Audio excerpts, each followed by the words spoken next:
大家好，我是夏妈，早上好。今天的早餐是这个热乎乎的芝士鸡蛋面，直接端上桌都不用分的。现在是早上的6点35分。由于昨天晚上我没有备餐，就冰箱里面又有啥就放啥。这个是我买回来的培根，就会提前给它切成片，放在这个盒子里面。你如果没有培根，那你就用什么火腿片啊，或者是烤肠啊，你给它切成片煎一煎。培根有油嘛，我就没有放油了。剪上一点洋葱、大蒜，少量的就可以了。给它稍微煎出香味了以后，放上一点番茄。我没有买番茄，我就用的这种番茄罐头，这个很省时间，它本身就是这种汤汤水水嘛，炒出番茄味道啊，汁水是比较快速的，就像这样子拨均匀。调味我就放了一点这种番茄酱，然后一点辣椒面、蚝油，然后黑胡椒粉，你自己试一下咸淡，因为培根它其实是有咸度的哈，所以盐不要放多了。然后这边打入2个鸡蛋。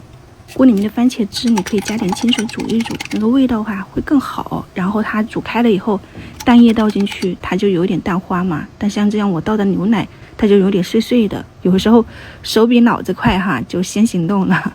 然后这个是我在超市里面买的这种手撕奶酪条，就好久了哈，赶紧给它消耗掉。撕开以后放在这个表面，稍微的加热一下，它就会拉丝。面条的话呢，其实你可以用那种细面或者是挂面。我用的是儿童的方便面，煮散了以后你就放在这个上面摊开。表面我放了2块芝士片，周边撒了1圈马苏里拉芝士碎。我们家那2个是很喜欢吃这种味道的，但如果你不喜欢你就不要放那么多。然后焖到融化了以后，表面撒上自己做的这种香菜碎啊、芹菜碎，点缀一下。2姐妹的早餐6点53分搞定了，给你们展示一下，软糯拉丝，是那种咸香，然后带着浓郁的芝士香，还有番茄鸡蛋的味道。加点清水焖一焖，直接端上桌，趁热吃。拜拜。